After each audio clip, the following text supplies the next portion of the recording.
I'd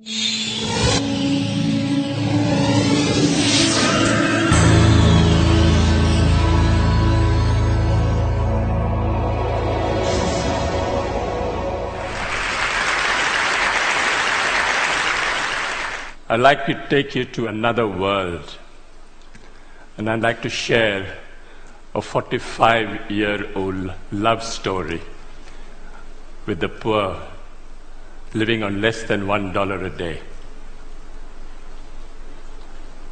I went to a very elitist, snobbish, expensive education in India, and that almost destroyed me.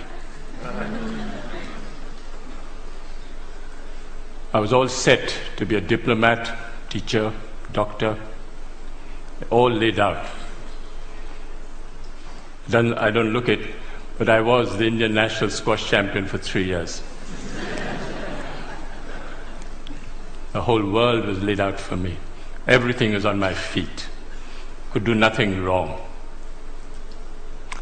And then I thought, out of curiosity, I'd like to go and live and work, just see what a village is like.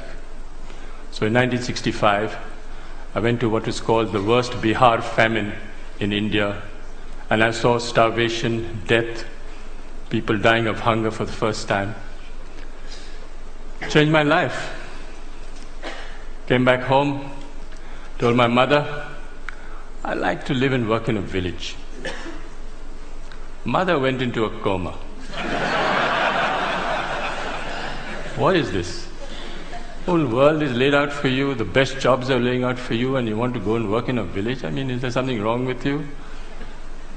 I said, no, I've got the best education, it made me think, and I wanted to give something back in my own way. What do you want to do in a village? No job, no money, no security, no prospect. I said, I want to live and dig wells for 5 years. Dig wells for 5 years? You went to the most expensive school and college in India and you want to dig wells for 5 years? She didn't speak to me for a very long time because she thought I'd let my family down. But then I was exposed to the most extraordinary knowledge and skills that very poor people have, which is never brought into mainstream, which is never identified, respected, applied on a large scale. And I thought I'd start a barefoot college only for the poor. What the poor thought was important would be reflected in the college. Went to this village for the first time. Elders came to me and said, are you running from the police? I said, no. You failed in your exam? I said, no. You didn't get a government job? I said, no.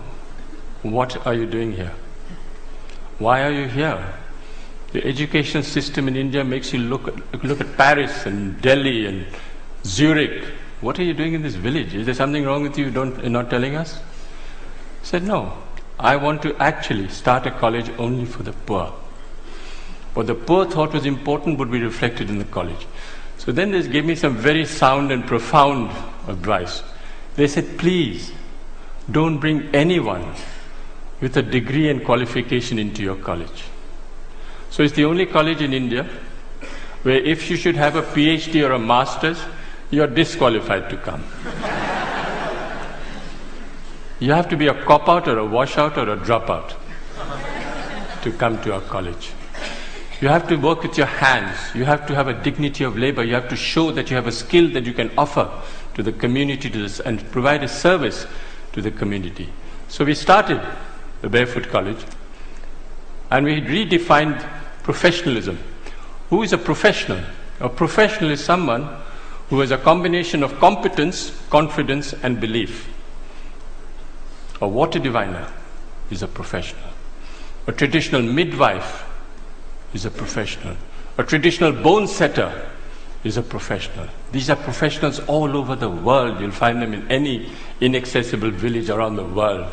And we thought that these people should come into mainstream and show that the knowledge and skills that they have is universal. It needs to be used, it needs to be applied, it needs to be shown to the world outside that these knowledge and skills are relevant even today.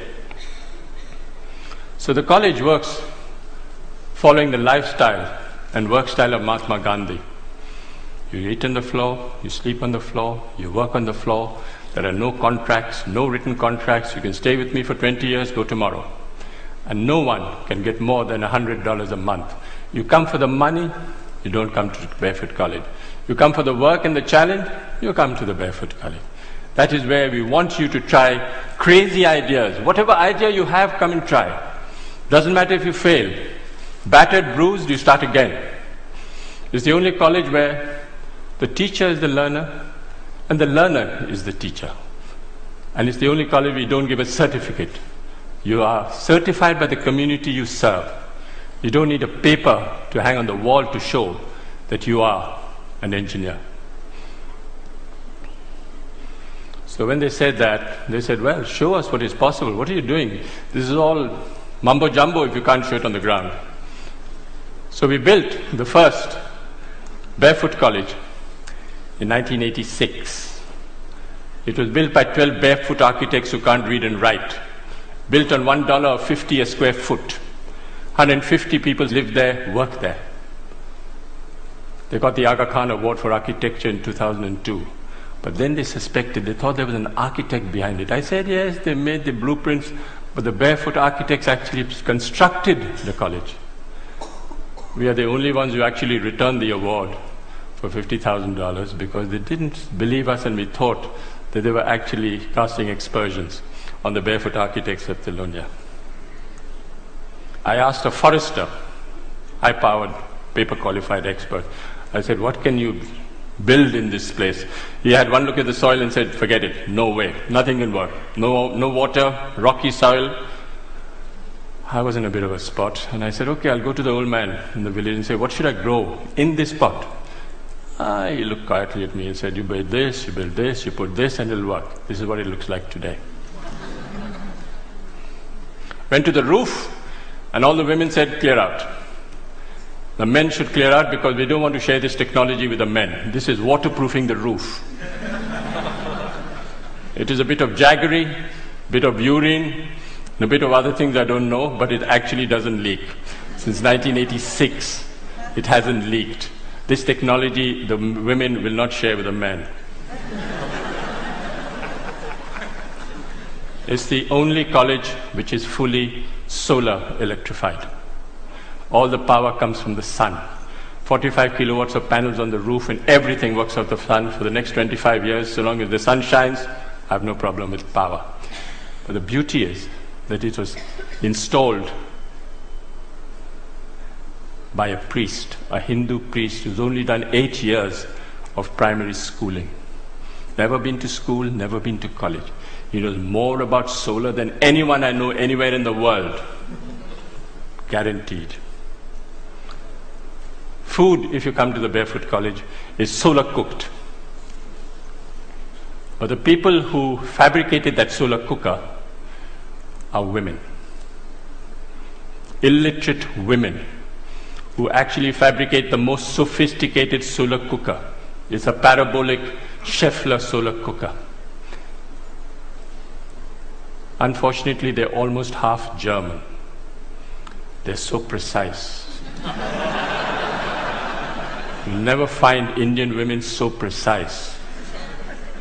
Absolutely to the last inch, they can make that cooker. And we have 60 meals twice a day of solar cooking. We have a dentist.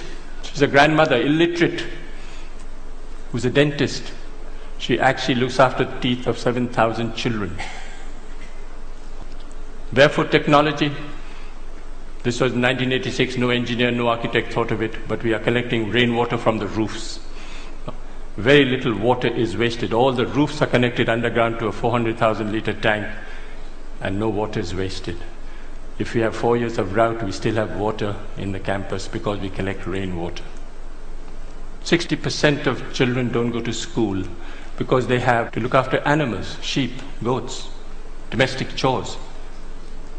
So we thought of starting a school at night for the children. We call the night schools of Thilonia. Over 75,000 children have gone through these night schools because it's for the convenience of the child. It's not for the convenience of the teacher. And what do we teach in these schools? Democracy, citizenship, how you should measure your land, what you should do if you're arrested, what you should do if your animal is sick. This is what we teach in the night schools. But all the schools are solar lit. Every 5 years, we have an election between 6 to 14-year-old children participate in a democratic process, and they elect a prime minister. The prime minister is 12 years old. She looks after 20 goats in the morning, but she's prime minister in the evening. She has a cabinet, Minister for Education, Minister for Energy, Minister for Health, and they actually monitor and supervise 150 schools for 7,000 children. She got the World's Children's Prize 5 years ago, and she went to Sweden. First time ever going out of a village, never seen Sweden, wasn't dazzled at all by what was happening. And the Queen of Sweden, who's there, turned to me and said, "Can you ask this child where she got her confidence from? She's only 12 years old, and she's not dazzled by anything." And the girl who's on her left turned to me and looked at the Queen straight in the eye and said, "Please tell her I'm the Prime Minister."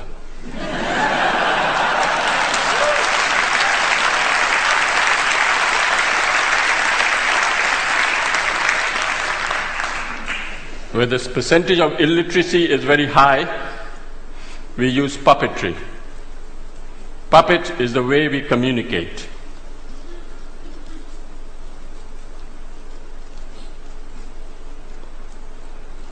You have Joachim Chacha, who's 300 years old. He's my psychoanalyst, he's my teacher, he's my doctor, he's my lawyer, he's my donor. He actually raises money, solves my disputes. He solves my problems in the village. If there's tension in the village, if the attendance in the schools go down and there's a friction between the teacher and the parent, the puppet calls the teacher and the parent in front of the whole village and says, "Shake hands, the attendance must not drop." These puppets are made out of recycled World Bank reports.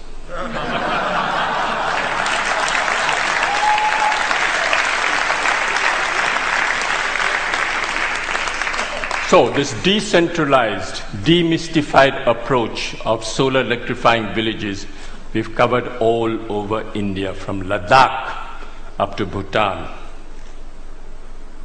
All solar electrified villages by people who have been trained. When we went to Ladakh and we asked this woman, at minus 40 you have to come out of the roof because there's no place, it's all snowed up on both sides. And we asked this woman, what was the benefit you had from solar electricity? And she thought for a minute and said, "It's the first time I can see my husband's face in winter." Went to Afghanistan.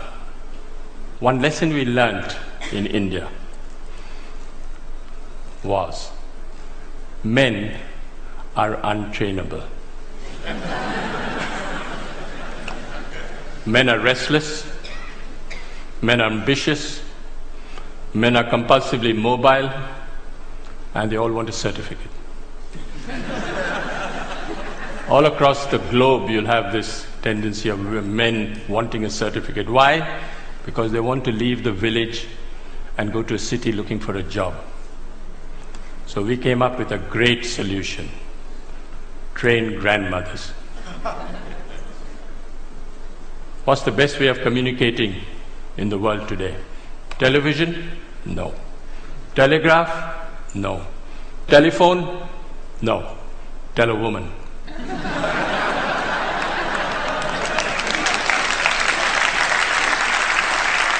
So we went to Afghanistan for the first time.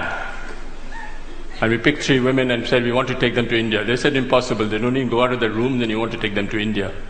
I said, I'll make a concession, I'll take the husbands along as well. So I took the husbands along. Of course, the women were much more intelligent than the men. In 6 months, how do we train these women? Sign language. You don't use the written word. You don't use the spoken word. You use sign language. And in 6 months, they can become solar engineers. They go back and solar electrify their own village. This woman went back and solar electrified the first village, set up a workshop. The first village ever to be solar electrified in Afghanistan were by the 3 women. This woman is an extraordinary grandmother, 55 years old, and she solar electrified 200 houses for me in Afghanistan, and they haven't collapsed. She actually went and spoke to an engineering department in Afghanistan and told the head of a department the difference between AC and DC. Didn't know. Those 3 women have trained 27 more women and solar electrified 100 villages in Afghanistan. We went to Africa and we did the same thing. All these women sitting in one table from 8, 9 countries, all chatting to each other, not understanding a word because they're all speaking the different language. But their body language is great. They're speaking to each other and actually becoming solar engineers. I went to Sierra Leone, and there was this minister driving down at the dead of night, comes across this village, comes back, goes into the village, says, well, what's the story? They said, these 2 grandmothers. Grandmothers? Minister couldn't believe what was happening. Where did they go? Went to India and back. Went straight to the president. He said, do you know there's a solar electrified village in Sierra Leone? He said, no. Half the cabinet went to see the grandmothers the next day. What's the story? So he summoned me and said, can you train me 150 grandmothers? I said, I can't, Mr. President, but they will. The grandmothers will. So he built me the first barefoot training center in Sierra Leone. And 150 grandmothers are being trained in Sierra Leone. Gambia. I went to select the grandmother in Gambia.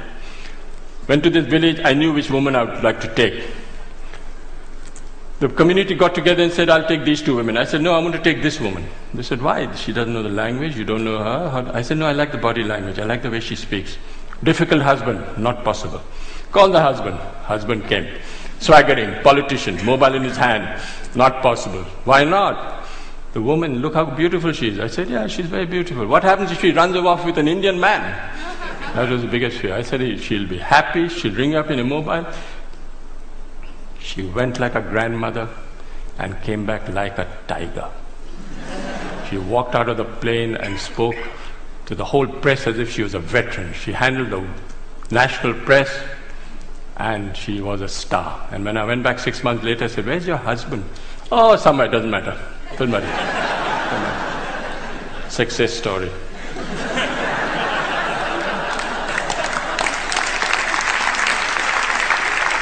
I will just wind up by saying that I think you don't have to look for solutions outside. Look for solutions within and listen to people. They have the solutions in front of you. They're all over the world. Don't even worry. Don't listen to the World Bank. Listen to the people on the ground. They have all the solutions in the world. I'll end with a quotation by Mahatma Gandhi. First they ignore you, then they laugh at you, then they fight you, and then you win. Thank you.